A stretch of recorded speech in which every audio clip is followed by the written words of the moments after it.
Three African nations just made a power move. No loans, no permission, no help from the IMF or France, and definitely no flashy headlines. Quietly, but boldly, they built something that could change everything.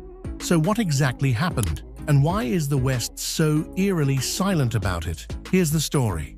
While most of the world wasn't paying attention, something historic just went down in West Africa.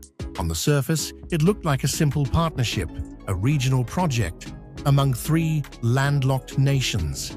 But if you scratch even a little beneath the surface, you'll see this is no ordinary collaboration. Burkina Faso, Mali, and Niger, countries too often dismissed in Western media as unstable, poor, or struggling, have just flipped the script. Together, they launched their own bank. And not just any bank, a fully African financial institution built from the ground up with zero foreign strings attached.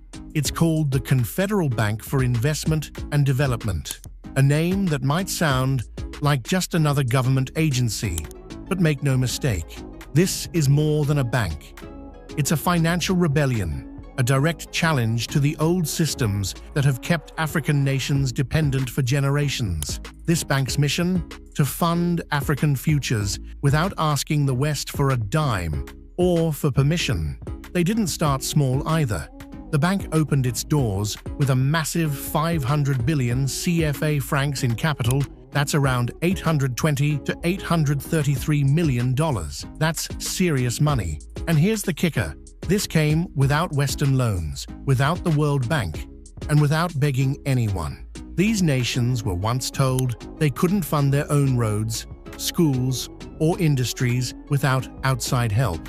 Now they're doing it themselves. And that's exactly why the silence from the West is so loud. This isn't just about money, it's about power, independence, and rewriting the rules of who gets to lead Africa's future. So the question is, why isn't the world talking about this? And what happens next? If this is just the beginning, imagine what's possible when more African nations follow suit. Stay tuned, because this story is far from over. This time, the money isn't flowing in from Paris, Washington, or Brussels. It's not foreign aid. It's not a loan wrapped in conditions. It's coming from within, from their own economies, their own reserves, their own networks across the region. This is African money, backing African progress. Now, what makes this move so disruptive isn't just that these countries built a bank, it's where they built it and why. We're not talking about Africa's biggest economies. These are Sahel nations, Burkina Faso, Mali, and Niger.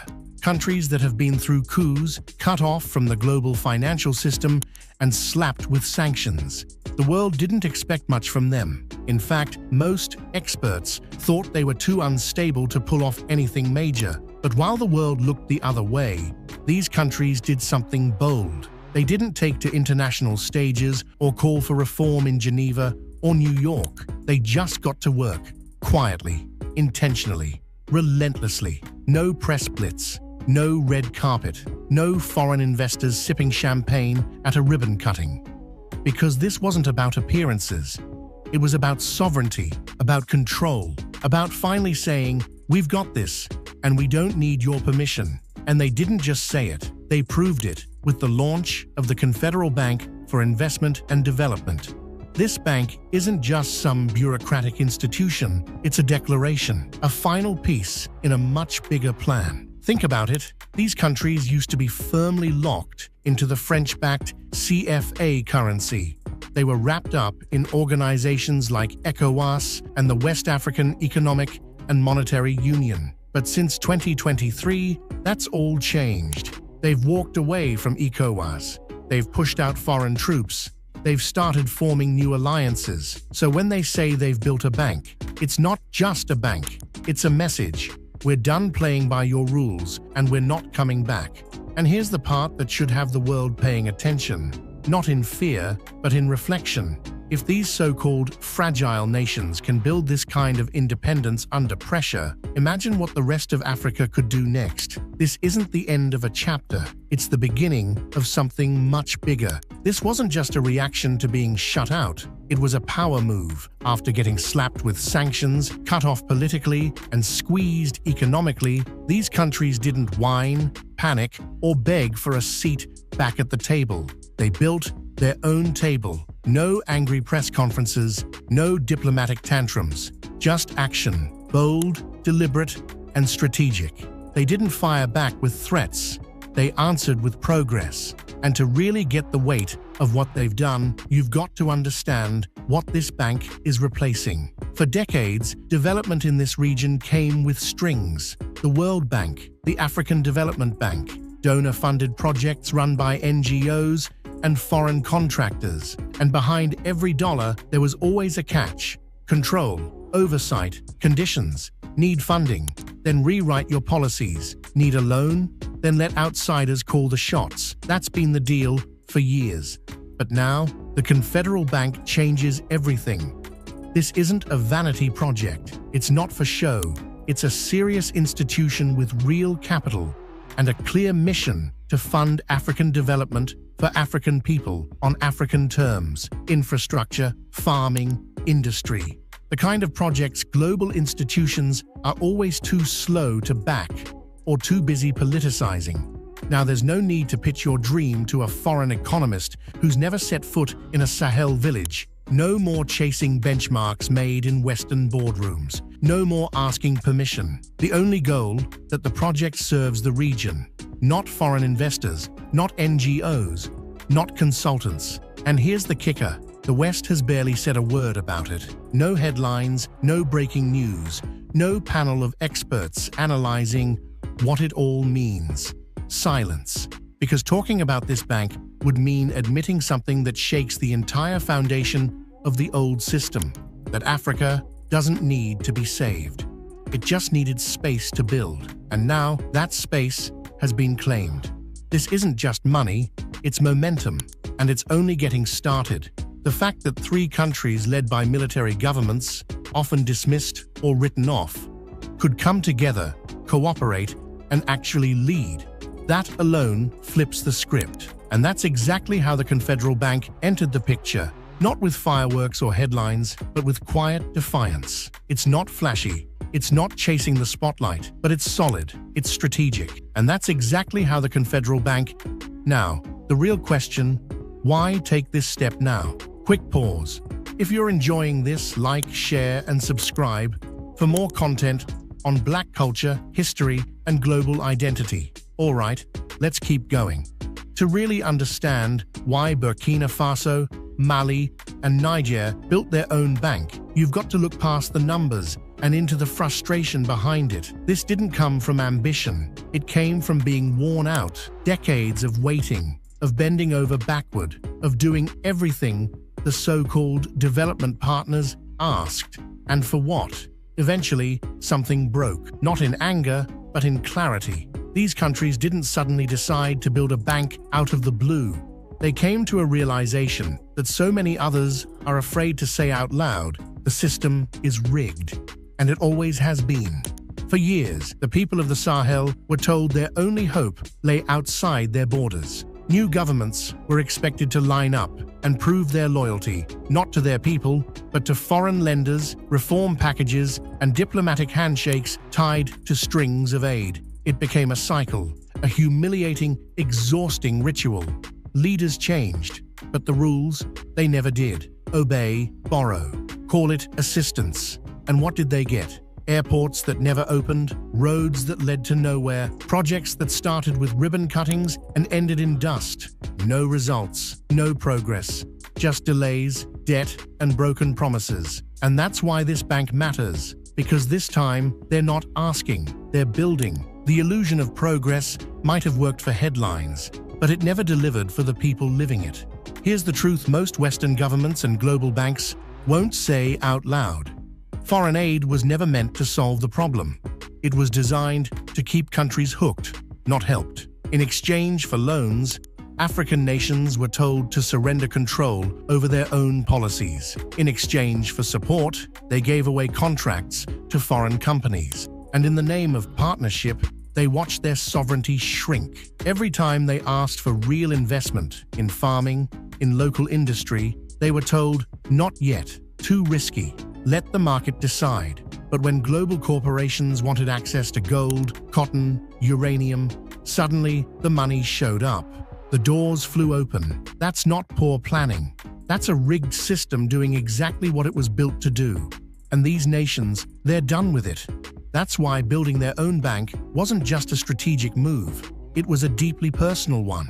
It's about reclaiming something bigger than money: dignity, self-respect, the right to choose their own path. They're not saying no to development.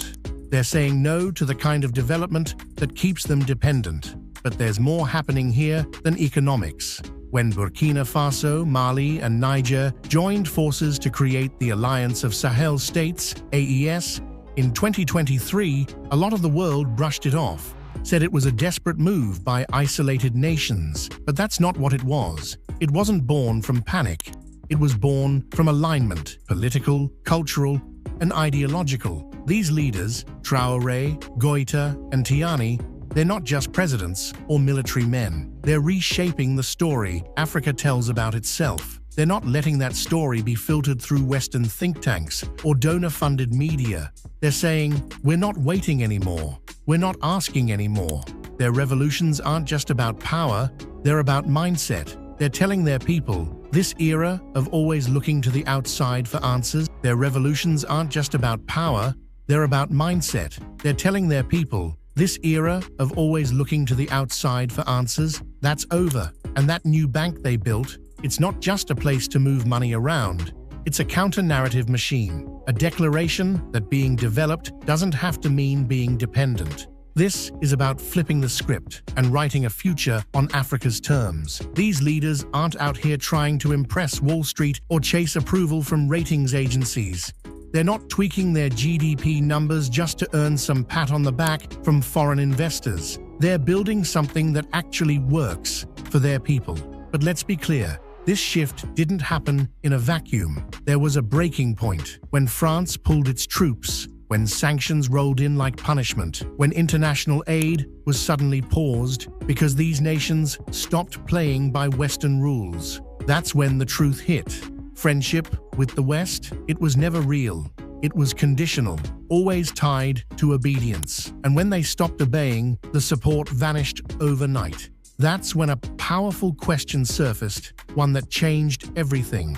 If they can cut us off this fast, were we ever truly free to begin with? That's the moment the idea for their own bank stopped being a concept and became a mission.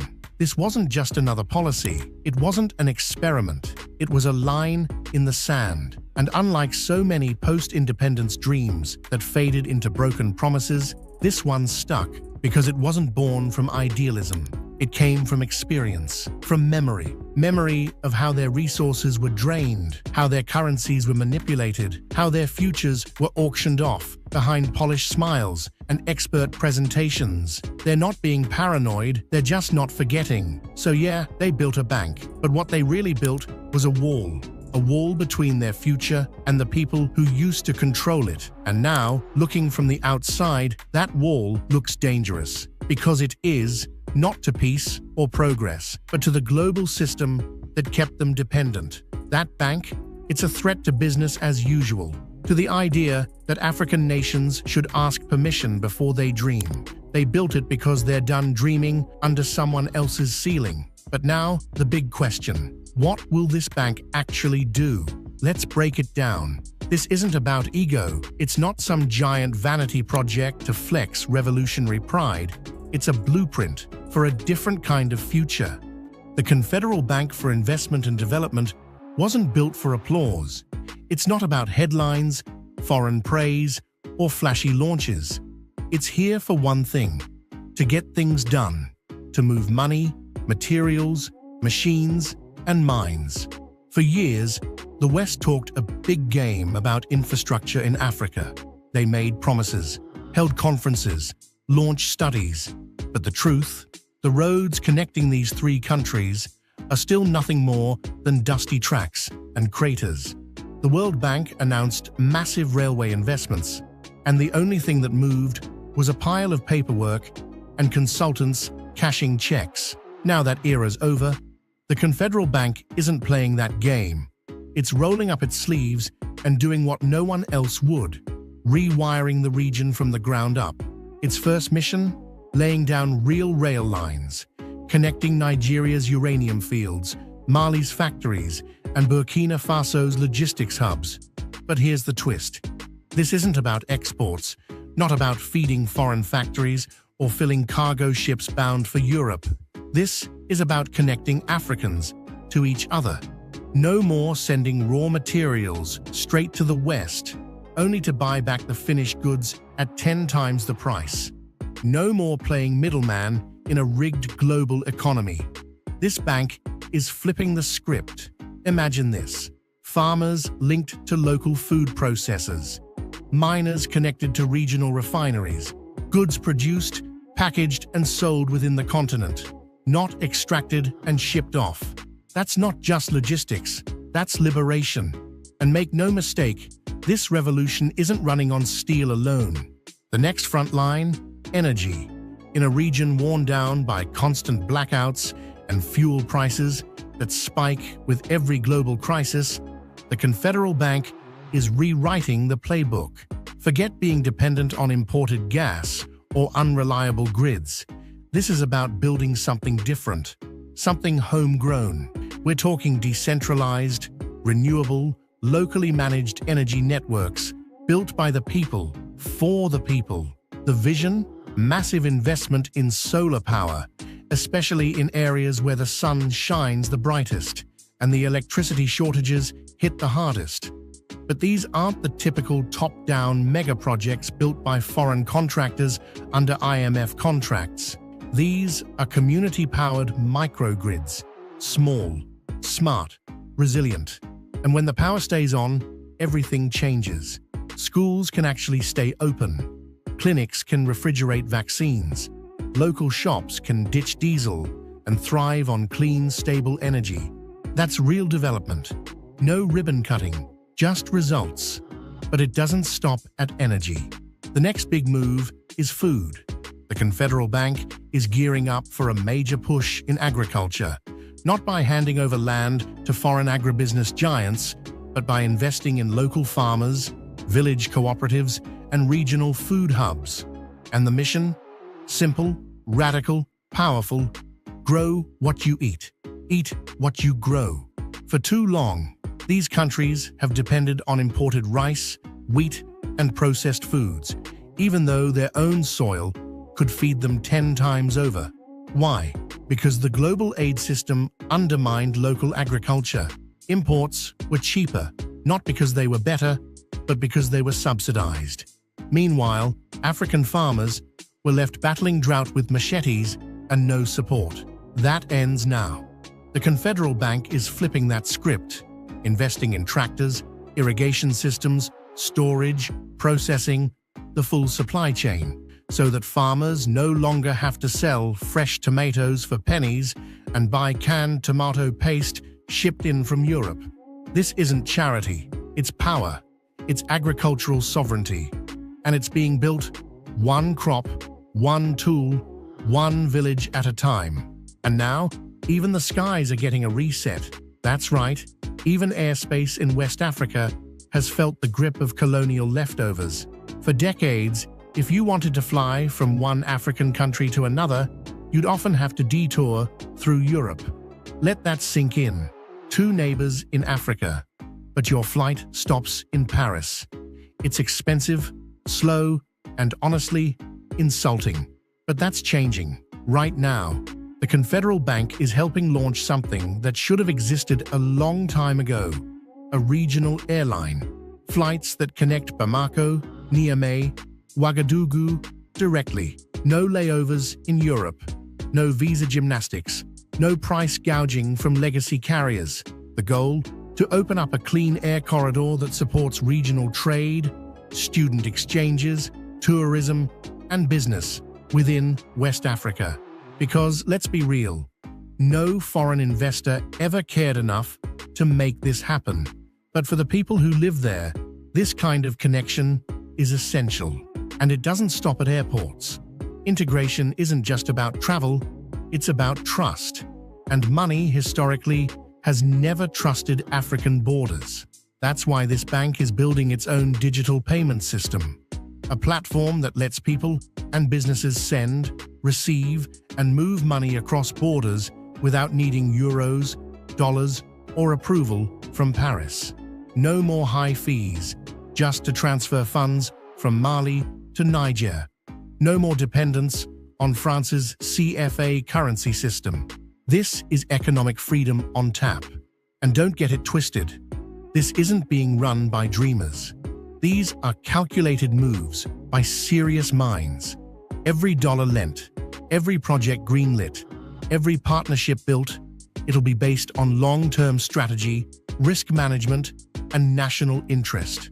They've seen the traps. They've read the fine print. They know all about aid that comes with invisible handcuffs. This time, they're the ones writing the terms. No, they don't have billions. Not yet. But what they do have is focus, intent, strategy, and for the first time in a long time, self-funding. Every dollar they invest, it's not for show. It's aimed directly at the kind of problems no foreign aid package ever really touched. Because when you're the one driving, you don't follow someone else's GPS. You choose your own destination. This isn't about catching up to the West. It's about building what the West was never going to give them in the first place. You could look at the Confederal Bank and just see numbers, loan books, capital reserves, balance sheets, but that's only if you're thinking like a banker. Look again. It's not built like a bank. It's built like a fortress, a web, a backbone. Because behind the spreadsheets and the loan agreements is a much bigger goal: unity. Not just economic unity, but unity in vision, unity in policy, unity in purpose.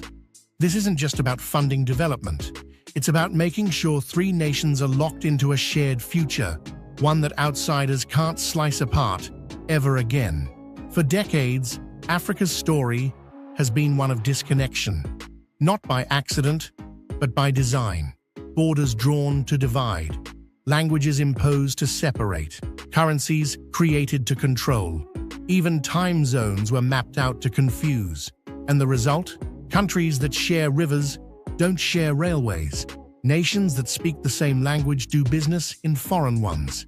Neighbors who should be building side by side are stuck chasing the agendas of different donors, following rules written in faraway boardrooms. That wasn't chaos. That was choreographed. But now, the script is changing, and they're writing it themselves. For years, West African nations were caught in a system designed to keep them dependent, not just on foreign money, but on each other's weaknesses. The Confederal Bank is tearing a hole right through that old setup.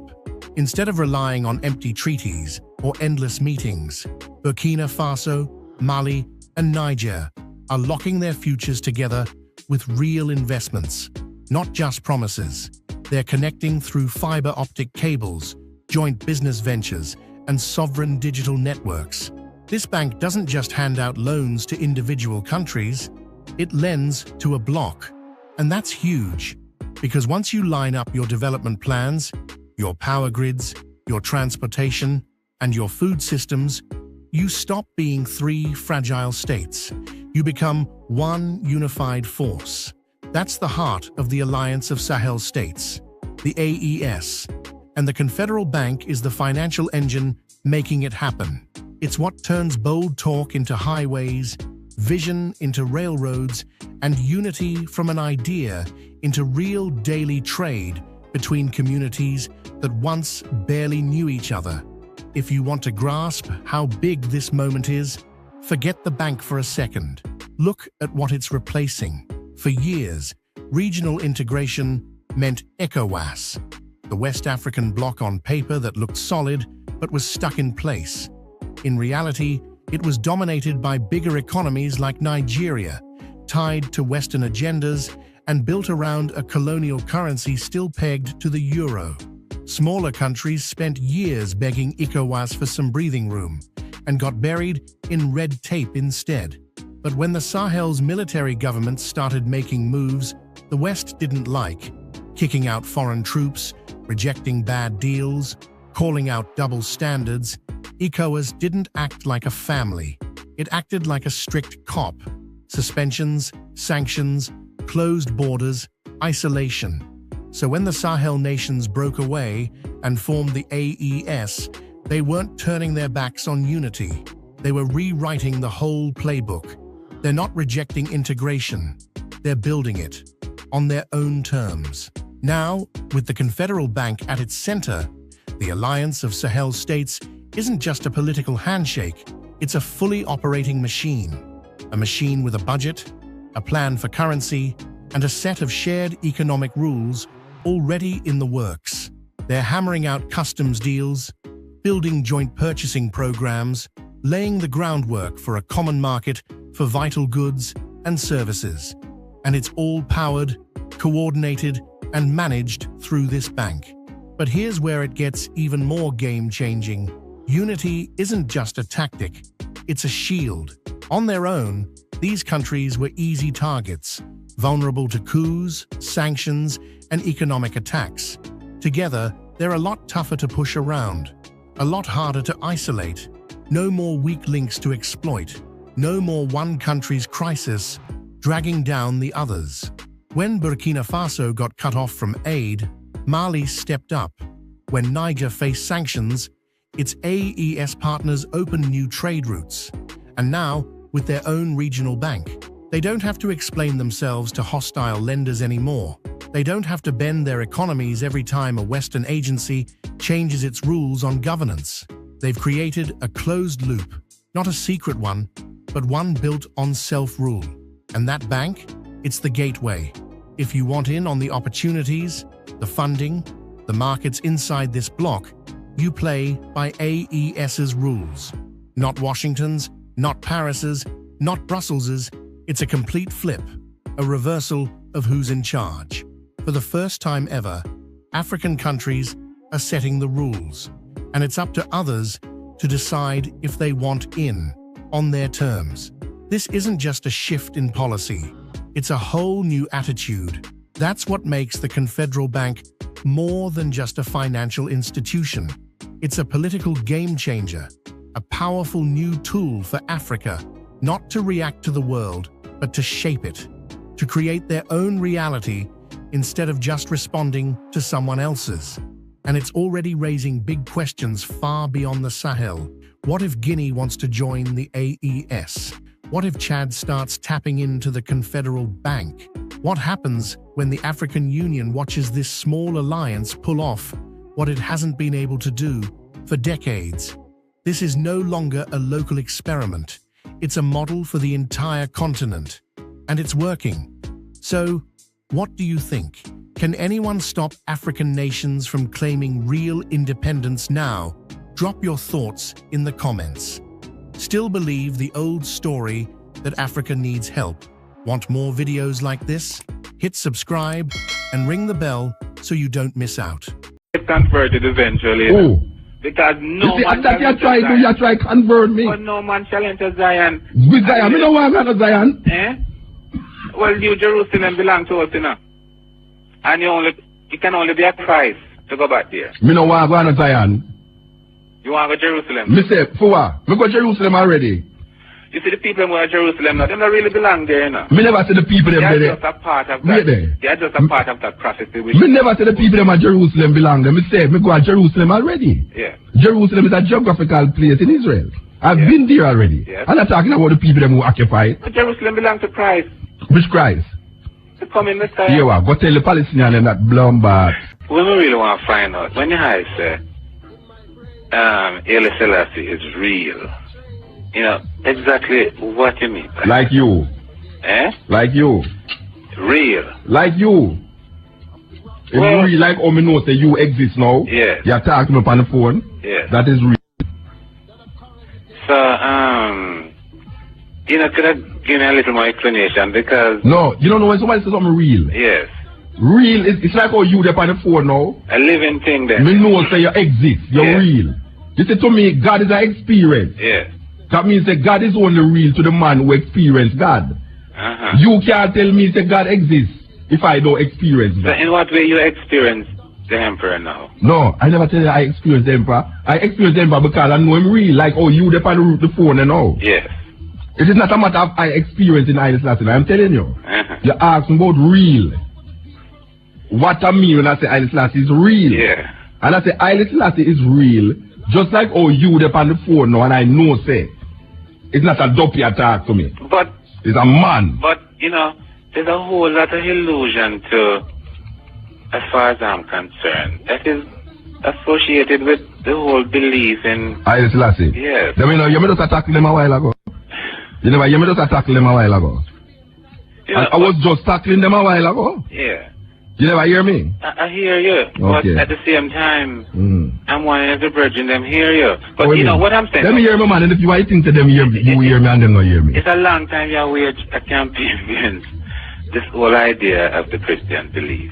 And Rasta thinking too. Don't forget.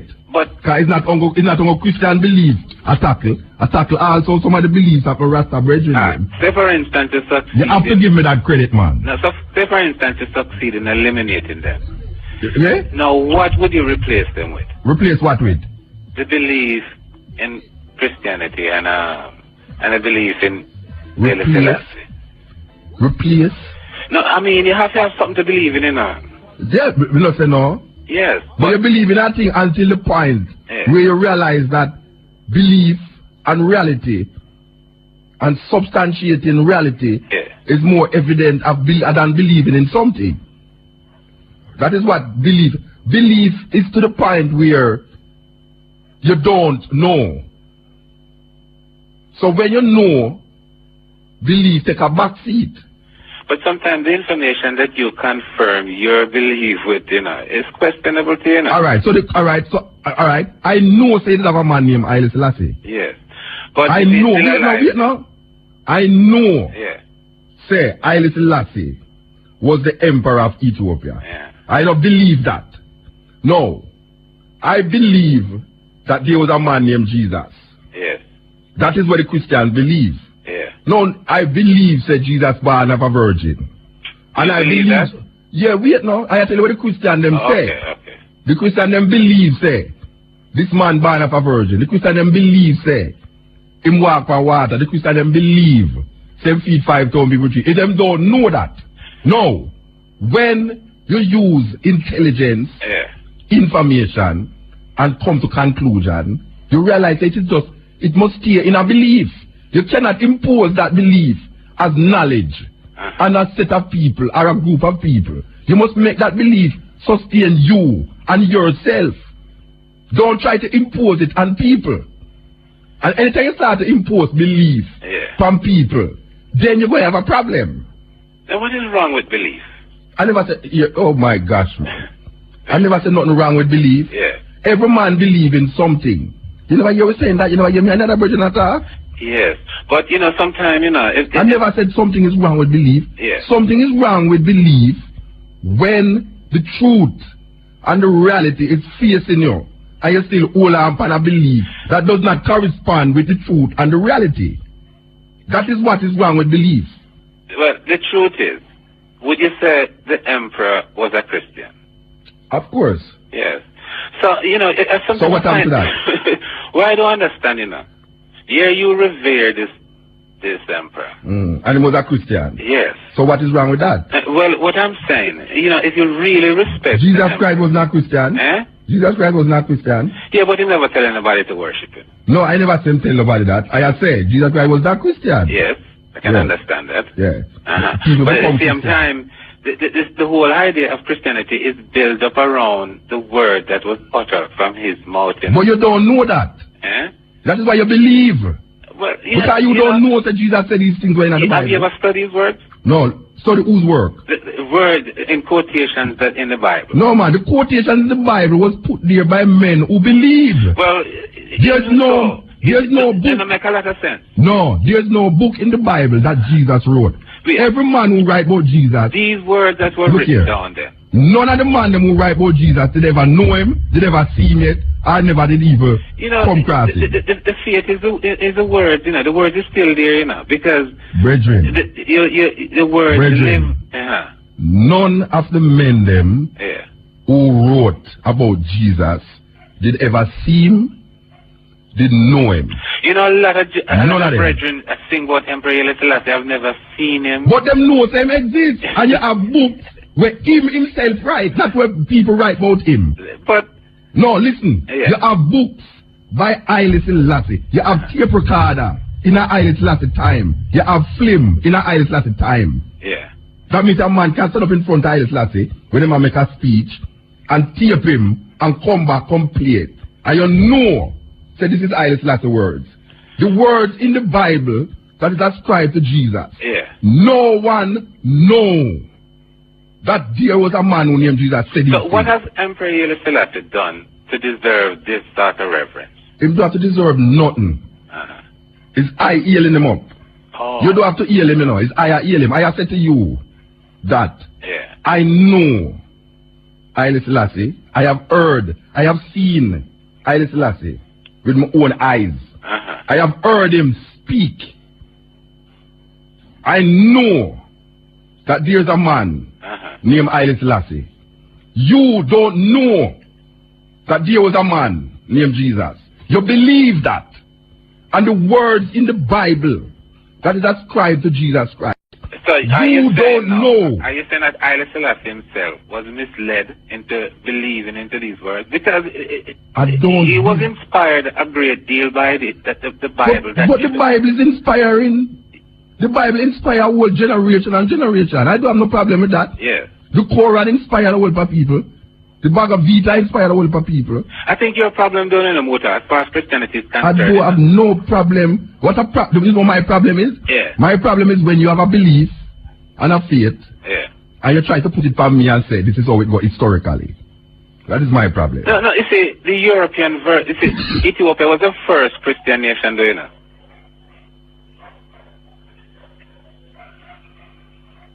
So what that mean?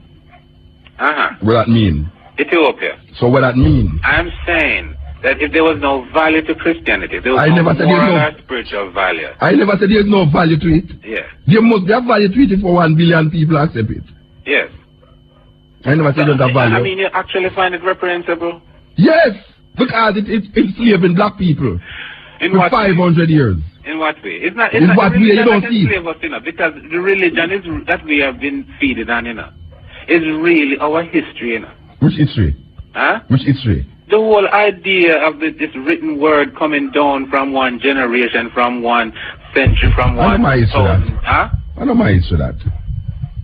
Oh, you mean? No, man. The Nile run from the highlands of Ethiopia down to the lowlands of Egypt, So what that mean? I am saying. So what that mean? You know why your man make movie about place, Gotham City? Huh? You know why your man make movie about Batman? You think Batman never in our city? You don't say them call the name of streets in New York to show you that Batman exists. Well, America do you know that Superman? America will win England. No, but the same thing with the Bible. You call in places that exist. Yeah. And because people them call the place that exists, you're saying the thing must happen. That don't make no sense. This is real thing. Yeah, but Superman exists. Huh? Superman exists. No, they never see Superman fly over the Statue of Liberty. Now let's not confuse what. No, it's not. No, it's the same. It's the same thing. All you do, you think up a story and put it in a place that is real. You think up a story, you put the thing in a place that is real. The Bible there's no Brother Nancy. But Brother Nancy is a fancy spider. There's no Brother Nancy. Oh no, man, get real. Of course, I'm getting real. I am getting real. Because you people want me to believe that a Jewish snake was talking to a woman. And you people want me to believe that a man hold up a rod. A Jewish snake? Then I must a Jewish snake, I couldn't another snake. What? Because a Jewish story. Who is a Jew? Who is a Jew? Yeah. You tell me why. But you have a whole lot of Ethiopians who are Jew, you know. No, them become Jew. No. Them become. Yeah, people become Jew. They don't become. Yeah, but you make it seem like it's a racial thing. No, I is an Ethiopian first. I can be an Ethiopian and not be a Jew. And what the emperor himself was a Jew, you know. Who said that? No, you ever hear the Haile Selassie mention himself as a Jew? His Emperor Haile Selassie was the conquering line of the tribe of Judah. Does it have to be a Jew? No, sir. Eh? No, sir. No? No, go, sir. No, sir. This whole idea of giving himself this title of the conquering line of the tribe of Judah. I know I have to give himself that title, eh? The title is a tradition of Ethiopia. It's not Haile Selassie. But you have to be a member of the tribe of Judah to become the conquering line of the tribe of Judah. Yeah, I am saying to you. You say Haile Selassie give himself that title. Yeah. I am saying to you that Haile Selassie did not give himself that title. But that title is a tradition of Ethiopia. In a book I was reading earlier with Leonard Mosley, Haile Selassie, the conquering line of Judah. I read it too. Huh? I read it too. Yes, but I'm saying that to be a member of the tribe of Judah. You have to be from that lineage. Yes. Yeah, so what happened? So I'm saying that then he must have been a Jew then. No. Who is a Jew? Because who is a Jew? A Jew is really a person who believes in the whole Testament, you know, the whole laws of Moses and build up a whole bunch of rituals and things around it, you know. Look here. It's like how you have Falasha. Yeah. Falasha, you can't go to Ethiopia and call the people them Falasha, you know. Falasha is like you are called a man Kuli. Yeah. It is not accepted. He's an Ethiopian Jew. No, it's Beta Israelite. Them call themselves Beta Israel. Oh. Alright, so you don't say Falasha. So, you know, that's why I'm saying this whole idea of Judaism is a European heritage, you know, because Judaism. Yeah. I am saying to you, I is Rasta now. Yeah. And I tell you about Haile Selassie. I don't talk about where Haile Selassie is. I talk about where I am in relationship to Haile Selassie. Don't tell me about where Haile Selassie is. Tell me about my relationship with Haile Selassie. As an individual, yes. What you benefit? What are the benefits for believing? For calling yourself a Rastafarian? What is my benefit? Yeah, what are the benefits? You really want me to tell you that? Yeah, man. Why? Because you say... Because what difference making your life? Wait there. What difference making your life when I tell you that? Huh? I suppose I see this thing as, you know, real... You try to make me out into a crusader? You try to make me out into a crusader? I am not a crusader. No. You have to explain the belief. You call yourself a Rastafarian. I have to explain it. For why? You're going to put me, you're going to behead me? No, man. So wait a minute, so I have to explain it. I don't have to explain nothing to you. No, I mean, if you're going to... Use a Christian, don't it? Use a Christian, don't it? Don't use a Christian? No, I'm an Israelite, you know. You're not a Christian. But I have... No, I ask you, he's a Christian? I said I'm an Israelite. Alright, so you're not a Christian then? Nobody's born a Christian. Oh gosh, man. Nobody's born a Muslim. Nobody's born nothing. You don't ever born being a heterosexual neither. So what happened? So I'm saying that I'm an Israelite first, and if there's a religious label I have to associate myself with, I would gladly... Alright, use an Israelite. Alright, use an Israelite. Yes. I am not an Israelite. Well, you see, that's another party, not... No, I'm trying to show you, I am not trying to convert you. I am not trying to convert you to Rasta. I am not trying to convert you to Rasta. So I don't have to explain to you why I am a Rasta, because you cannot kill me for being a Rasta. I mean, you can't just sing a song, you know, and recite a poem and think that people should, you know, accept that. No, I never tell you. No, wait there. None of my poems, is preaching nothing, you know. My poems is expressing what I feel about situations in the society. I'm not preaching to nobody and say, why you have to heal Jah, or it's lightning and thunder will kill you. I have never written a poem like that. Yeah. I have never written a poem saying, if a man no heal Jah, lightning will kill him. And if a man no praise Rastafari or dead. I have never written a poem like that. All of my poems is written on the basis that this is a condition that I am seeing and it's what I'm writing about. Yeah. I don't write to convert people. No, there must be some reasonable explanation to life, don't you think so? What is the reasonable explanation to life? No, if I said, explain to me, what are the benefits of being a Rasta? But that is what on the people always come to Rasta. No, man. I must explain to you why the what are the benefits? What does it benefit you to be a Christian? If it benefit me to be a Rasta? Well, you see, the thing is... I'm not trying to convert you. No, I'm not going to convert you. You think I come on the radio to convert people to Rasta? I don't come here to convert people to no Rasta. What I'm saying, you see, if you ask me as a Christian then, what are the religious beliefs? Not as a... Yeah, what is the benefit of What are the benefits? You will say it. Yes. But I am saying I am no obligation to defend why I'm a Rasta to you. No, it wouldn't to me, you know, personally. It's you are talking to. I'm not talking to. It's you are talking to. You know, it's you ask me the question. I am not. There's a lot of people who are out there thinking that this whole idea of being a Rastafarian leave one without some kind of hope. Yeah, just like any other Christian. Yeah. How if a Christian? How if a people believe say Christianity lead them without hope? How if a people believe the Muslim lead them without hope? No, a Christian could never believe that Christianity is a hopeless thing, even in this life or the other. But I am saying that there must be some kind of hope. You're right. There's not a hope. You're not listening to the program, you know. The salvation, then. You're not you believe that there's some form of salvation. Salvation for what? Huh? Salvation for what? Now let's get to the human. Salvation for what? I am saying. What am I being salvation about? The fact that we are not just mere flesh, you know. No, tell me, what are you telling me? What is the meaning of salvation? Some kind of hope beyond this.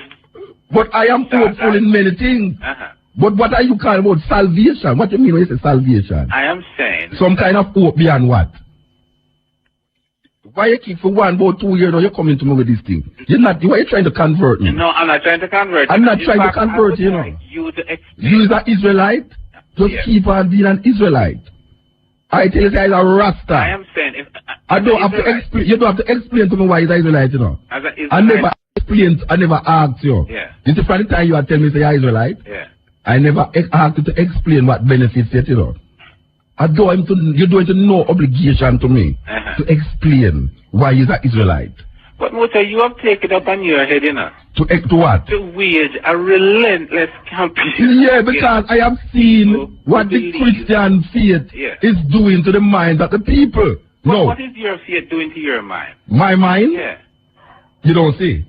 My faith is waking me up to the realization that this thing is not working for black people. You're condemning Christianity, but you're not putting forward reasonable explanation. Why are condemning it? Why are condemning it? Yeah. And not putting up forward no explanation. So all the time you listen to me, you don't hear no explanation. You don't hear me saying that these people has perpetuated a mythology and make it become a history. Who are these people? The people who give with the story. The story that snake attacked a woman in a garden, literally. It was only recently, you know. It was only recently the Europeans had dismissed a great deal of superstition and ignorance. And I'm going to tell you this.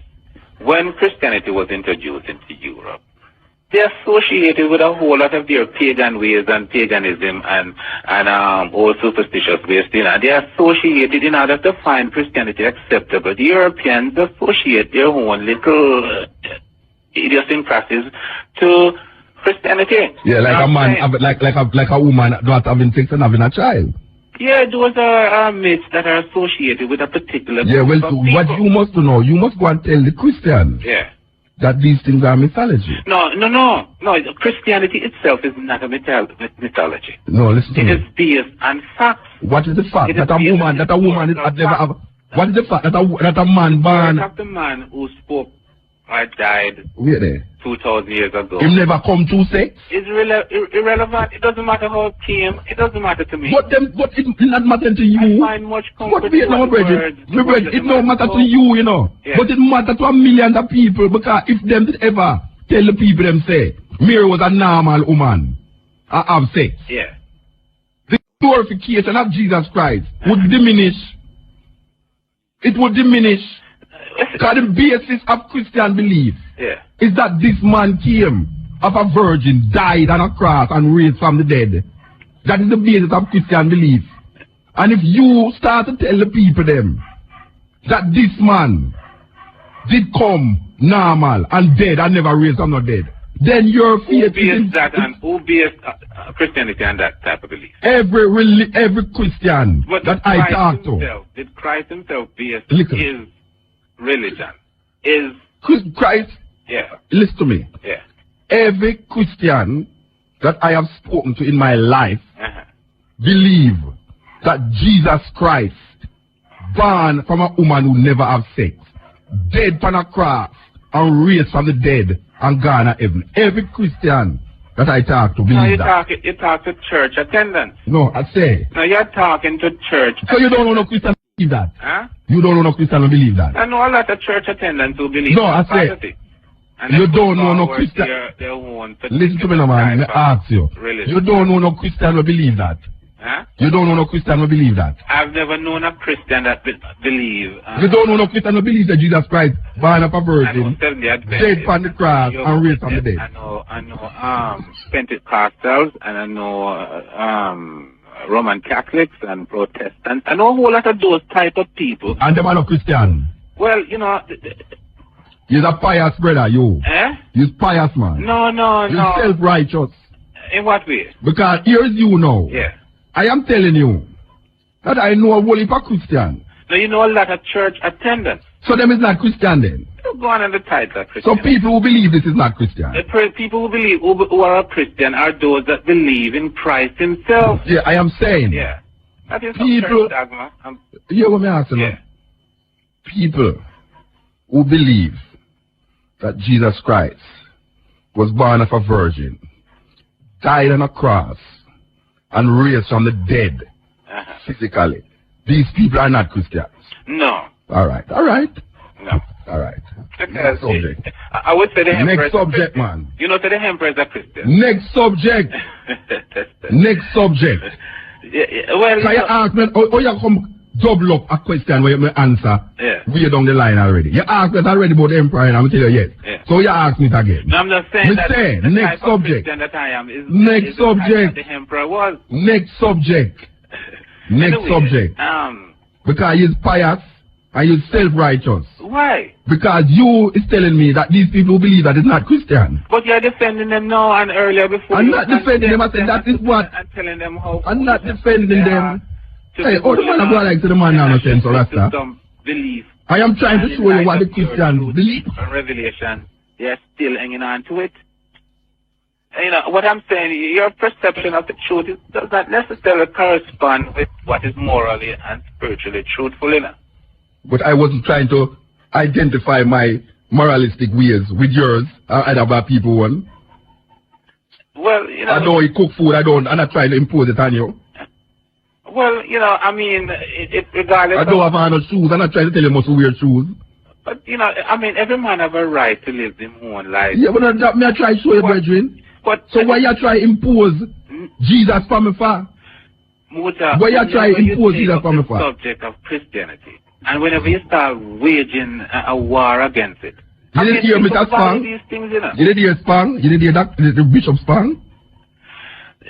That man himself is a European. I'm talking about Yeah, I Jews, know that you asked if you didn't hear him. as if the Jews is a race unto itself, Come on. unto themselves.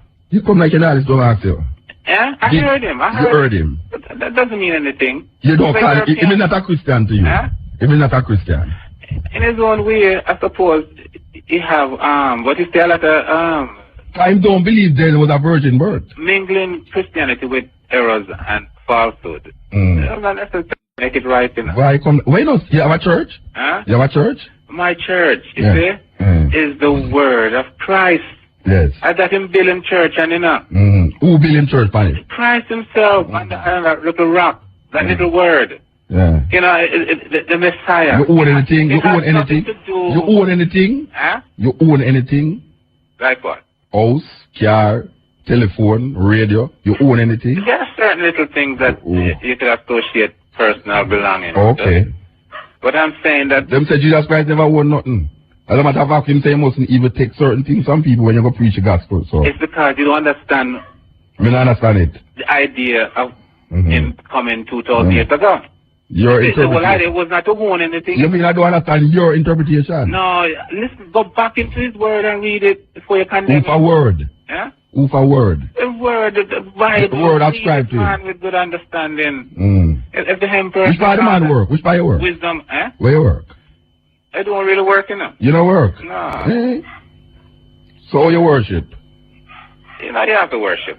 Work is worship to me. No, I don't worship in that You know, sense. work is worship.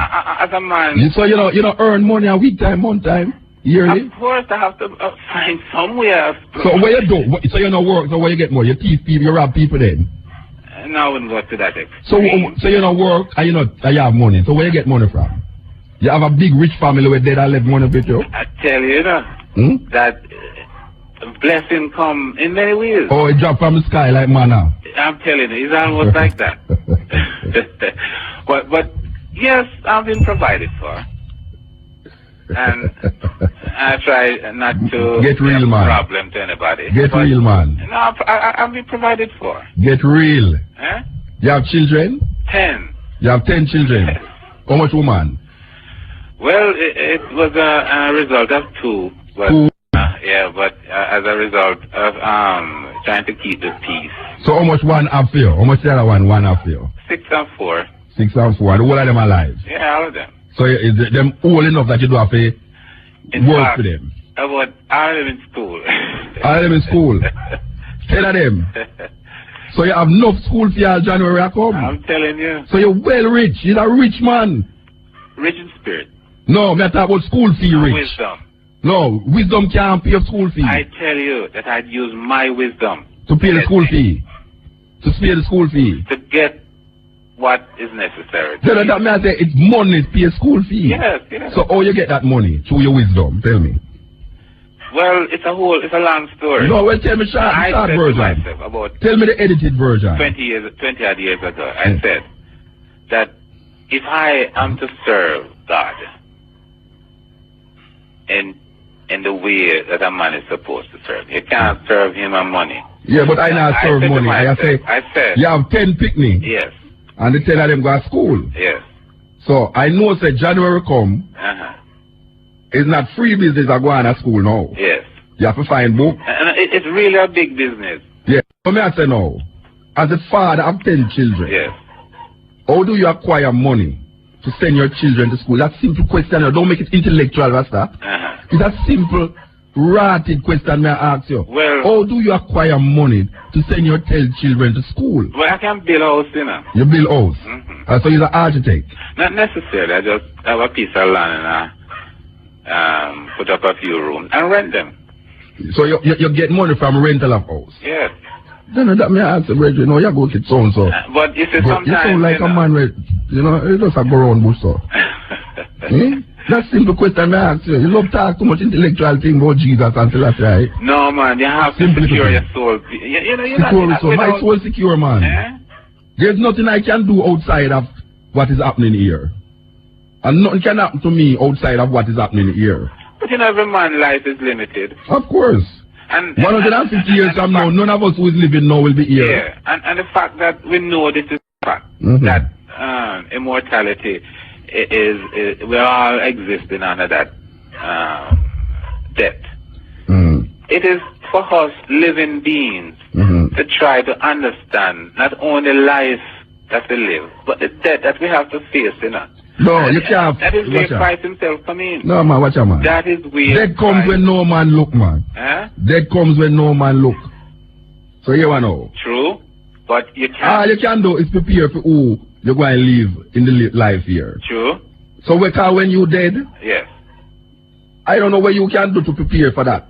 Well, more than just try to eat good 2,000 years ago. And don't get sick. 2,000 years ago, the Messiah himself make that way clear. No, man, that's a belief, man. That's what I try to show you. Don't try to impose your belief on me. You hear her talking anything what I say to you, don't try to impose your belief on me. But if you don't want me to impose my belief on you, then I don't believe in your Jesus Christ. You should let it rest. Eh? You should let it rest. No, because you know what? It's man like you make a keep talking about it. No, man. I think you're still troubled by the fact that you will not overcome Christianity. No, it's man like you. Believe the fact that you cannot explain it rationally. Explain what? There's no rationality to Christian belief. There's no rationality to Christian belief. It's a faith. Well, there's no rationality to Christian belief. Christian belief is based upon faith and faith alone. Well, for it to exist, faith don't have to have no rational. Exist 2,000 years ago, then a lot of faith would have to be. No. applied. The reason why Christianity has existed so long is because of the Crusades and the cruelty to impose this religion and other. But it's not Roman. Wait there. Wait there. What's happening? You know that most countries that adhere to Christianity it was forced on them by people outside of their country. No, if I go back into time, yes, when the disciples were going out, where them go? Them was going out where? Them was in their own country. Into the world. You know which world? Be yourself, man. Which disciples go into which world? Christianity did spread in it. Where the disciples go? I mean, they started off from Jerusalem. Yeah, and go where? And they spread themselves. Some went to Ethiopia, some went to Egypt, some went to Spain. Which disciple go to Ethiopia? Huh? Which disciple go to Ethiopia? One of the disciples made no, which disciple go to Ethiopia? I don't know that story. Well, I know them say Philip baptized in Ethiopia, and you know. And then go back to Ethiopia and spread the gospel. Yes. But which disciple you know go to Ethiopia? Well, yeah, but you see, the thing is, the Ethiopians and the people who once inhabited Jerusalem at the time of Christ were very much related, you know. Related in what way? In what way? In what way? Racially and religious beliefs, because the Ethiopians were long anticipating the coming Messiah, you know, long before Christ anticipating was coming. When the Ethiopians anticipate coming of Christ, is Philip baptized in Ethiopia and you know, can him go there with it? What you talk about? The coming of the Messiah had to be a vision before it become a reality. That is where you imagine. No. There's no record of what you said. Yeah. Philip baptized an Ethiopian eunuch, and the Ethiopian eunuch go back to Ethiopia with it. It wouldn't mean anything to him if they weren't living into that sort of No, it's colonialism. It's colonialism. The present farmer Christianity colonized the whole Western world and part of the Eastern world. The present farmer religion. Christianity is perpetuated by violence. Historically, Christianity is a violent religion. No, Christianity is what the men them use to control Africa, India. I mean, have it all wrong. Show me says lie, me I tell. We should have done already, you know. Show me says lie, me I tell. No, listen, man. Tell me which country. Who is the biggest perpetrators of the Christian crusade? The Crusaders. The Roman Catholics. How did the Crusaders go about? Roman Catholics. The Crusaders kill Muslims, kill Jews. Roman Catholics. The Spanish Inquisition kill off anybody. Roman Catholics. But it's Christianity. Wait, when did Europe become Europe?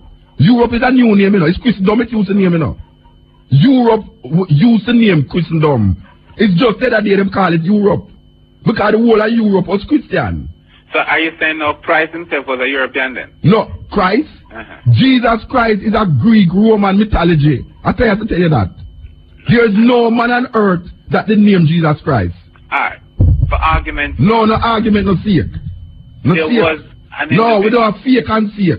We are tell you say Christianity got big through murder, robbery, through crusading, killing. But Emperor Haile Selassie himself was the last of the Crusader king, you know. Which part him go crusade? In his own country. Oh, you can't crusade? Hey, don't be stupid, man. No, I'm telling you. Don't be an asshole, man. With the assistance. Don't be an asshole on the radio, man, at 25 minutes of 4. With the assistance of Rome, France. Don't be an asshole. With the assistance of Rome, France, and England. The emperor was assisted. My brethren. The emperor was assisted. My brethren. To prevent Ethiopia from becoming an Islamic kingdom. My brethren. Don't be an asshole. Listen to what I say. Go back to the same book. Going back. Going back. Listen to me. Go back to that book. I'm telling you. Yes. That Christianity, the history of Christianity has shown me that most of the places in the world that has taken on to Christianity, it got there through killing, raping, pilgrimage and everything that you call that Christians is against. Disciples, the original And here what we have to do now? Yeah. We have to leave. Because Ron Mushet stand up behind me at 25 minutes before. Alright. Alright, sir. You take And you say, if you never start talking about Jesus, you can call me again, you know. You so long I don't talk about this subject. Well, you keep talking. And now I can't talk when you call me I think again. you're going to get converted eventually. Oh. Because no you see, man that you try to, you try convert me. But no man challenges Zion. With Zion, me no want to Zion. Eh? Well, New Jerusalem belongs to us, you know. And you can only be a Christ to go back there. Me no want to go to Zion. You want to go to Jerusalem? Me say, for what? Me go to Jerusalem already. You see the people who are in Jerusalem now, they don't really belong there, you know. Me never say the people them They there. are just a part of that. They are just a part of that prophecy. Which Me never say the people them at Jerusalem belong there. Me say, me go to Jerusalem already. Yeah. Jerusalem is a geographical place in Israel. I've been there already. Yes. I'm not talking about the people them who occupy it. But Jerusalem belongs to Christ. Which Christ? The coming Messiah. Here, go tell the Palestinians that Blumberg